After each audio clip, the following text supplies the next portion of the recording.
آپ کو اہم خبر سے آگاہ کر رہے ہیں۔ اپوزیشن رہنماؤں کی پارلیمان کے باہر میڈیا سے گفتگو۔ شہباز شریف نے گفتگو میں کہا کہ اسپیکر نے آج پھر ایوان میں پارلیمانی روایت کی دھجیاں اڑائیں۔ اپوزیشن نے آج ووٹنگ کے لیے اسپیکر کو درخواست بھی کی تھی۔ اس سلسلے میں ہمارے ساتھ موجود ہیں سینئر اینکر پرسن آصف ملک ریاض صاحب۔ سر بہت شکریہ آپ کے قیمتی وقت کا۔ سر ہم دیکھ رہے ہیں جیسے عدم اعتماد کی تحریک زور پکڑ رہی ہے اور اپوزیشن کی جانب سے عدم اعتماد آج بھی اس حوالے سے جو ہے ووٹنگ کا مطالبہ کیا گیا، مگر ڈپٹی اسپیکر نے کہا کہ سوالات کو آپ سنجیدہ نہیں لے رہے ہیں، جس کے بعد انہوں نے 3 اپریل تک کے لیے جو ہے کارروائی ملتوی کر دی ہے۔ تو یہ تمام چیزوں کو ہم دیکھ رہے ہیں، کیا ٹیکٹکس اپنا رہی ہے حکومت؟ بہت شکریہ، آپ نے مجھے لائن پہ لیا۔ صورتحال اس وقت بہت زیادہ گمبھیر ہے۔ میں اکثر کہتا ہوں، یہ لفظ یوز کرتا ہوں، گمبھیر ہے، کیونکہ ہر کوئی سمجھنے کی کوشش کر رہا ہے اور کوئی بھی ایسا فرد نہیں ہے جو ایگزیکٹلی بتا سکے کہ ہونے کیا جا رہا ہے یا کرنے کی کوشش کیا کی جا رہی ہے۔ بالکل، آپ حکومتی نمائندوں کی آپ گفتگو سنیں تو وہ بھی آپ کو کنفیوز نظر آتے ہیں، ان کو بھی نہیں پتا کیا ہونے والا ہے، کیا ایمرجنسی کی کوئی سچویشن کریٹ کی جا رہی ہے، بار بار آرمی چیف سے ملاقات ہو رہی ہے۔ پھر آج ایک چیز میں بڑے وثوق سے کہہ سکتا ہوں کہ حکومت اسمبلی کے اندر یہ مسئلہ حل کرنے کے بجائے باہر کرنے پہ زیادہ بزد ہے۔ وہ روڈز کے اوپر یہ مسئلہ حل کرنے کو زیادہ ترجیح دے رہی ہے، وہ اور جس طرح خاص طور پہ ابھی جس طرح ان کی میٹنگز چل رہی ہیں اس میں وہ زیادہ لیٹر کا معاملہ وہ قومی سیکیورٹی کاؤنسل میں لے کر جانا چاہ رہے ہیں۔ تو جتنے بھی وہ ذرائع ہیں جو اسمبلی سے باہر استعمال آ سکتے ہیں، زیر غور آ سکتے ہیں، حکومت کا اس طرف زیادہ جھکاؤ ہے، جبکہ اپوزیشن یہ چاہ رہی ہے کہ باہر کے تمام معاملات رک جائیں اور تمام تر معاملات اسمبلی کے اندر آئین کے مطابق طے پائیں۔ اب یہ جنگ ہے اسمبلی کے اندر کی اور اسمبلی کے باہر کی۔ حکومت کو لگتا ہے کہ وہ باہر زیادہ اسٹرانگ ہے، اپوزیشن کو لگتا ہے کیونکہ وہ روڈ پہ بھی اتنی بڑی اکثریت، اتنی بڑی ریلی نہیں نکال سکے، جلسہ نہیں کر سکے جتنا خاص طور پہ عمران خان صاحب نے کیا، تو وہ یہی چاہیں گے کہ اسپیکر بھی اور ڈپٹی اسپیکر بھی، جتنا ڈپٹی اسپیکر صاحب کر رہے تھے صدارت، یہ تمام لوگ اندر کا پروسیس فاسٹ کریں اور جتنا جلدی ہو سکے عدم اعتماد پہ ووٹنگ ہو جائے، بیکاز ان کو بھی 172 لوگ اپنے سنبھال کر رکھنا مشکل ہو سکتا ہے، کیونکہ ابھی بہت سارے تجزیہ کار اس بات پہ بھی یہ بتائیے، کیونکہ آپ نے کہا کہ یہ جو جنگ ہے وہ ایک تو قومی اسمبلی میں اپوزیشن پیش کر رہی ہے اور اپوزیشن چاہتی ہے کہ آئینی طریقے سے حل ہو، مگر حکومت کی کوشش ہے کہ وہ روڈوں پر اس کا فیصلہ کرے۔ تو کیا روڈوں پر فیصلہ ہو سکتا ہے اور حکومت کو کامیابی روڈوں پر حاصل ہو سکتی ہے؟ کیا حکومت بچ سکتی ہے اگر روڈوں پر وہ آئیں، عوام کو جمع کریں؟ اچھا، یہاں پہ دیکھیں فیکٹرز کیا ہیں۔ پہلے ہم فیکٹرز کو اگر زیر غور لے آئیں تو سمجھنے میں آسانی ہو جائے گی۔ نمبر 1، حکومت کو یہ لگ رہا ہے کہ جو عدم اعتماد کی تحریک ہے یہ انٹرنل نہیں ہے، it's an external effort.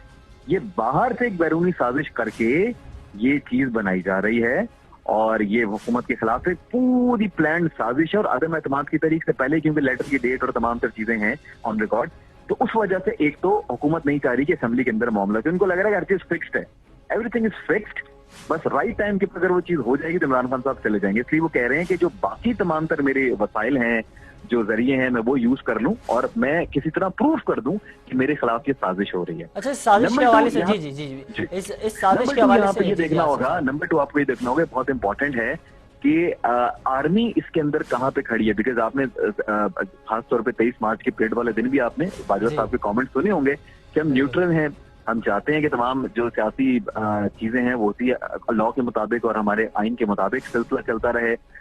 Media کو تھوڑا سا انہوں نے ٹارگٹ کیا، لیکن وہ یہی چاہ رہے تھے کہ آرمی نیوٹرل رہے، ہمیں بیچ میں نہ گھسیٹا جائے اور تمام تر معاملات آپ خود جو ہے سالو کریں۔ ہاں، انتشار وغیرہ جو ہے وہ برداشت نہیں کیا جائے گا۔ آصف صاحب توقف کیجیے گا، علی سرور صاحب نے بھی ہمیں جوائن کیا ہے، سینئر اینکر پرسن ہے، تجزیہ کار ہے۔ علی سرور صاحب بہت شکریہ آپ کے قیمتی وقت کا۔ بلاول بھٹو صاحب نے بھی میڈیا سے گفتگو کی، انہوں نے کہا کہ عمران خان ہر کسی کے پاس جا رہا ہے اور کہہ رہا ہے میری کرسی بچا دو، مگر کوئی کچھ نہیں کر سکتا۔ تو ابھی عمران خان کے لیے جو بلاول بھٹو صاحب نے کہا، تمام راستے، تمام دروازے، سب چیزیں جو ہے بند ہو چکی ہیں اور صرف جو تاخیری حربہ ہے وہ استعمال کر رہی ہے حکومت اپنی حکومت بچانے کے لیے؟ بالکل لگتا ہے کچھ اس طرح ہے، کیونکہ آج بھی جو اجلاس ہوا قومی اسمبلی کا، اس اجلاس کو جس طرح 13 منٹ بعد ہی ڈپٹی اسپیکر قاسم سوری نے ملتوی کر دیا، تو وہاں بھی احتجاج کیا اپوزیشن نے، کیونکہ عمران خان صاحب بارہا یہ فرما چکے، جب تحریک اعتماد جمع ہوئی تھی تو انہوں نے کہا تھا کہ جی میں نے شکرانے کے 2 نفل ادا کیے ہیں کہ کسی طرح بھی میرے گیم میں یہ لوگ آ گئے ہیں، میں چاہتا تھا یہ عدم اعتماد لے کر آئیں۔ اب جو یہ مراسلے والی تھیوری شروع ہوئی ہے، یہ مراسلے والی تھیوری ابھی جیسے آصف علی صاحب فرما رہے تھے کہ وہ چاہتے ہیں کہ میرے خلاف سازش ہوئی ہے، تمام چیزیں فکس ہیں، لیکن یہ ان کی اپنی باتوں سے ہی آپ کو اندازہ ہو جائے گا کہ عمران خان صاحب اس ایشو کو خاص طور پر عدم اعتماد سے جوڑنے کی ناکام کوشش کر رہے ہیں، کیونکہ عدم اعتماد کے حوالے سے تو تمام جو اپوزیشن رہنما ہیں ان کے بیانات آپ دیکھ لیے جنوری سے شروع ہو گئے تھے. یہ مراسلہ ملا ہے 7 مارچ کو. جنوری کے بیانات آپ دیکھ لیے فضل الرحمان صاحب کے، آصف علی زرداری صاحب کے، بلاول بھٹو کے، وہ تمام میڈیا پر موجود ہیں، شہباز شریف صاحب کے، جس میں انہوں نے کہا تھا کہ جی ہم تحریک عدم اعتماد کی جانب جا رہے ہیں. اچھا، مراسلے کو وہ دکھانے کو تیار نہیں، حالانکہ پارلیمنٹ سپریم ہے تو سب سے پہلے تو پارلیمنٹ میں یہ معاملہ آنا چاہیے تھا. اچھا، اپنے من پسند صحافیوں کو بلا کر انہیں بھی دکھایا نہیں گیا، صرف کچھ مندرجات ان سے شیئر ضرور کیے گئے ہیں. وہ کہہ رہے ہیں کہ جی یہ چیزیں سامنے لے آئیں تو طوفان آ جائے. دیکھیے جو باتیں باہر آ رہی ہیں اس کے مطابق تو رشیا گئے وزیر اعظم، تو شاید اس کی وجہ سے کچھ ممالک جو ہیں وہ ناراض ہیں، لیکن جو ناراض ہوں اور سازش کر رہے ہوں آپ کے خلاف، تو جو سازش کر رہے ہوتے ہیں وہ بتاتے تھوڑی ہیں خط لکھ کر کہ جب ہم آپ کے خلاف سازش کر رہے ہیں ہم آپ سے ناراض ہیں.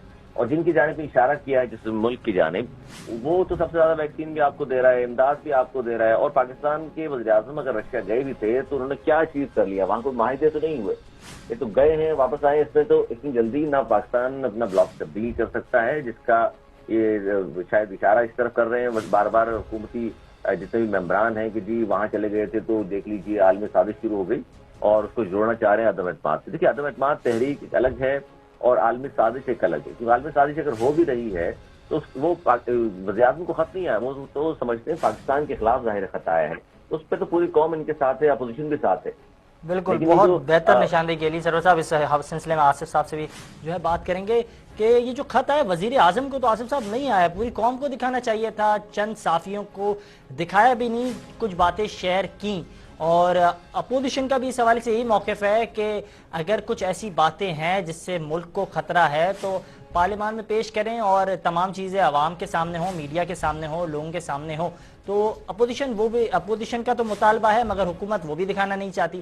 تو یہ کیوں اس طرح کا سلسلہ برقرار ہے حکومت کی جانب سے؟ اچھا، یہاں پہ میں ایک other side of the story بیان کرنا چاہوں گا. جس طرح یہ تمام باتیں جو ہیں مفروضہ ہیں، کسی کو لگ رہا ہے ڈائریکٹ آیا، کسی کو لگ رہا ہے کسی ادارے کے تحت آیا، کسی کو لگ رہا ہے انہوں نے آرمی چیف کو دکھایا ہی نہیں، اپنے پاس رکھا. تو جو اب کی میرے خیال میں جو اب تک کی میں جن مصدقہ اطلاعات کہوں گا اس کے مطابق یہ ہوا کہ لیٹر آیا، وہ کہ وہ فیڈرل منسٹری سے ہوتا ہوا ایک ادارے تک پہنچا. وہ ادارہ کوئی بھی ہو سکتا ہے. اس ادارے سے یہ پرائم منسٹر آفس پہنچا. آفس آنے کے بعد یہ لیٹر دکھایا گیا. جو اندرونی سورسز بتا رہی ہیں کہ لیٹر آرمی اور D G I S I کو دکھا دیا گیا تھا. لیکن یہ لیٹر کتنا سچا ہے، یہ لیٹر کتنا سچا ہے اور کیا واقعی ایسا ہوگا، اس حوالے سے دیکھنے کے لیے کہ واقعی کیا اس پہ عمل ہوتا ہے، کیا واقعی یہ عدم اعتماد کی تحریک آتی ہے. اس لیٹر کو پبلک نہیں کیا گیا، ہولڈ کر کے رکھا گیا، لیکن کچھ ادارے اس میں شامل تھے. سب کی یہ پلانڈ ایک وہ ٹیکٹک تھا کہ دیکھتے ہیں ایسا ہوتا بھی ہے کہ نہیں. ابھی تو آپ پہلے بلیم نہیں کر سکتے کہ جی لیٹر آیا ہے عدم اعتماد. عمران خان صاحب ان کو بقول جتنی بھی سورسز ہیں ان کے، عمران خان صاحب ان کو پھنسانا چاہ رہے تھے، آرمی کو اپنے گرفت میں رکھا ہوا تھا. یہ پورا پروسیس جو عدم اعتماد کا ہوا، یہ پورا پروسیس یہ ایک ان کے لیے پلانڈ گیم تھا. وہ چاہتے تھے کہ عدم اعتماد ہو، وہ چاہتے تھے کہ ان کے اراکین کو پکڑا جائے، وہ چاہتے تھے کہ اتحادی جماعتیں کیا، وہ سب کو بیسیکلی دیکھنا چاہتے تھے کہ کون یہاں پہ کتنا رول پلے کر رہا ہے اور کون اس عالمی سازش میں ملوث ہوتا ہے. یہ میں ان کی آپ کو پوری ان کی طرف سے کہانی سنا رہا ہوں، یہ تو میری کہانی نہیں ہے. جو ایک جو زاویہ مل چکا ہے پی ٹی آئی کے اندر کے لوگوں کو جو بتایا جا رہا ہے، میں وہ آپ تک بتا رہا ہوں other side of the story. اب عمران خان صاحب کے سامنے پکچر کلیئر ہو چکی ہے. بقول عمران خان صاحب کے اب جو باجوہ صاحب سے میٹنگز ہو رہی ہیں وہ اس چیز کے اوپر ہو رہی ہیں کہ دیکھو یہ بھی یہ ایم کیو ایم بھی اور یہ سارے ملے ہوئے، کاف والے بچ گئے، یہ ہمارے ساتھ ہی ہیں، یہ والے منرف اراکین واپس آ جائیں تو ان کو بھی چھوڑ دیتے ہیں. اب یہ لوگ جو خاص طور پہ گئے ہوئے ہیں اور اب تک واپس لوٹ کر نہیں آئے ہیں، یہ سارے سازشی ہیں. یہ سارے سازشی ہیں. بہت شکریہ آصف ملک صاحب ہمارے ساتھ موجود تھے. سینئر اینکر پرسن علی سرور صاحب ہمارے ساتھ موجود تھے اور ان کا بھی اس سلسلے میں یہی کہنا تھا کہ جو بھی چیزیں قوم کے سامنے ہونی چاہیے. اور اسی کے ساتھ ساتھ اگر جو بلاول بھٹو صاحب نے میڈیا سے گفتگو کی اور انہوں نے کہا کہ قوم کے سامنے تمام چیزیں ہونی چاہیے، اسی کے ساتھ ساتھ بلاول بھٹو زرداری نے یہ بھی کہا کہ عمران خان سمجھتا ہے کہ اس کو این آر او مل جائے گا مگر اب بہت دیر ہو چکی ہے.